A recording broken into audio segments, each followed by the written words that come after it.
ఏకంగా 51% ఓట్లు 151 సీట్లు సాధించినటువంటి వైఎస్ఆర్ కాంగ్రెస్ పార్టీ సంబంధించినటువంటి వాళ్ళు మొన్నటిసారి 70 80 అన్నా కొడతాడు అనుకున్నారు. కానీ ఇట్లా దారుణంగా 11 స్థానాలకి 40% ఓట్లకి పరిమితం అవుతారని భావించలేదు.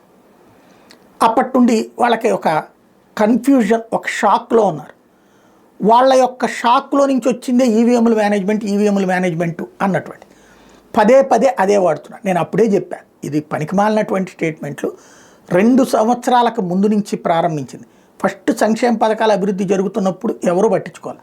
మధ్యలో ఈ అరెస్టులు, కేసులు, జైళ్ళు వచ్చినప్పుడు ఒక నెగిటివ్ టాక్ వచ్చింది. ఆ తర్వాతన వాళ్ళ ఎకోసిస్టమ్ ఒక స్ట్రాంగ్గా తయారు చేశాడు లోకేష్. ఎట్లాగా? అంతకుముందు 2019లో తెలుగుదేశం ఓటమికి కారణం సోషల్ మీడియా, అది గ్రహించాడు. ప్రింట్ మీడియాలో మనకు పట్టుంది, ఎలక్ట్రానిక్ మీడియాలో మనకు పట్టుంది, మనం ఎలా కావాలంటే అలా వార్తలు రాయించుకోగలుగుతున్నాం, దానికి అనుగుణం. కానీ సోషల్ మీడియా మనకు అనుగుణంగా లేదు. కాబట్టి సోషల్ మీడియాలో ఒక టాక్ రాగలిగేది, అంటే ఒక మైండ్ని డైవర్ట్ చేయగలిగేది సోషల్ మీడియా అన్నటువంటి దాన్ని కనిపెట్టి సోషల్ మీడియాలో అనేక మందిని ప్రోత్సహించాడు. బాగా మాట్లాడేవాళ్ళని, బాగా రాసేవాళ్ళని, వాళ్ళందరినీ ప్రోత్సహిస్తూ ఒక నెగిటివ్ క్యాంపెయిన్ జాగ్రత్తగా నడిపించగలిగాడు.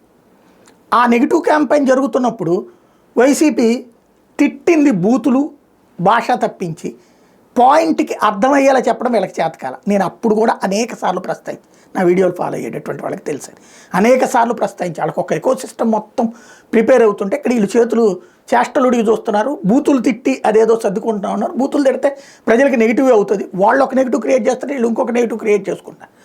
చివరికి పథకం తీసుకునే వాళ్ళు ఒక ఆత్మన్యూనత క్రియేట్ చేశారు. పథకం తీసుకునేవాడు కూడా ప్రభుత్వాన్ని తిట్టేలాగా చేశారు వాళ్ళ మాటల ద్వారా.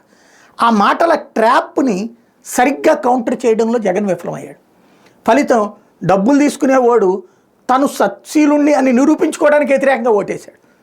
అదే సందర్భంలో జనసేన, తెలుగుదేశం కలవటం, భారతీయ జనతా పార్టీ కూడా కలవడం, నా బీసీ, నా ఎస్సీ, నా ఎస్టీ అనేటప్పటికి ఓసీలందరూ ఇదే జరిగితే కనుక ఇక మొత్తం దీన్ని వాళ్ళ రాజ్యం కింద మార్చేస్తారు, మనల్ని నిర్లక్ష్యం చేస్తున్నాడని చెప్పి చివరికి రెడ్లు కూడా ఎదురు తిరిగి దెబ్బతీసినటువంటి పరిస్థితి. ప్రతి ఒక్కరు కూడా జగన్కి తమ సత్తా ఏంటో రుచి చూపించాలనుకున్నప్పుడు రాజుగారి ఇంట్లో పాలకొండ కాస్త నీళ్లకొండగా మారినట్టు ఎవరికి వాళ్ళు నా వలన తెలియాలి, అంటే నా ప్రభావం ఎంతో తెలియాలి జగన్కి అనుకున్నారు తప్పించి అందరూ కలిస్తే చివరికి ఆ ప్రభావం వాళ్ళకే పడుతుంది అనుకోలేదు. ఫైనల్గా దెబ్బతిన్నాక ఏం చేయాలో అర్థం కాక ఈవీఎంలు అని మాట్లాడుతున్నాను. నేను అప్పుడే చెప్పా, ఈవీఎం దాన్ని మేనేజ్ చేయడం అంత సులభం ఎవరికి కాదు. అయితే ఒకటి, టీచర్లు వీళ్ళందరూ ప్రభుత్వ ఉద్యోగులందరూ ప్రభుత్వానికి వ్యతిరేకంగా ఉన్నారు కాబట్టి వాళ్ళందరూ సహకరించి ఉంటారు కాసిన దొంగోట్లు వేసుకోవడానికి.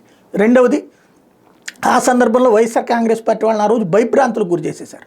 పోలింగ్ బూతుల దగ్గర ఇదంతా ఎన్నికల సంఘం జాగ్రత్తగా ఇటుక ఉపయోగపడినటువంటి పరిస్థితి. ఈ రెండునేమో పోల్ మేనేజ్మెంట్లో కీలకమైనవి. అదే సందర్భంలో వైసీపీ వాళ్ళకి సంబంధించి ఆ గ్రౌండ్ మేనేజ్మెంట్ని కంట్రోల్ చేయలేకపోయారు, ఫెయిల్ అయ్యారు అన్నట్టు. కానీ ఇప్పుడు ఏమంటారు, ఈవీఎంలు అని. ఇవాళ మరి మండల ఎలక్షన్లో బ్యాలెట్లతోనే గెలిచారు కదా, సంపూర్ణ బ్యాలెట్లతోనే విజయం సాధించారు కదా.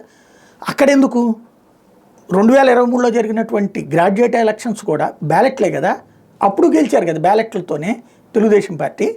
కాబట్టి ఆ బ్యాలెట్లు, ఈవీఎంలు ఈ కథలు మానేసి ప్రజలలో ఒక నెగిటివ్ ప్రచారం వచ్చినప్పుడు మనకు కూడా జగన్ నన్ను తిన్నవ్వలేదన్న కోపంతో కార్యకర్తలు, జగన్ నాకు అధికారం విచ్చలవిడిగా ఇవ్వలేదన్నటువంటి కోపంతో నాయకులు, లేదంటే కనుక ఈ వ్యవహారాలలో మాకు సహకరించి మేము అనుకున్నట్టు చేయలేదు జగన్ అన్నటువంటి కసితో ఉన్నటువంటి ఆ పెద్దోళ్ళు అందరూ కలిసి కాడొదిలేసి, అంటే అందరూ అనుభవించారు అధికారము, హోదాలు, జీతాలు అంతా అనుభవించి అందరూ కలిసి జగన్ నాశనం చేయాలనుకున్నారు. జగన్కి ఒకసారి తన సత్తా ఏంటో చూపెట్టాలనుకున్నారు. అది చివరికి ఈ స్థాయికి వచ్చింది. ఇప్పుడైనా ఆలోచించుకోవాల్సింది మనసు పెట్టి ఆలోచించుకోవాలి, కానీ ఈ పనికిమాలిన ప్రచారాలతో టైం వేస్ట్.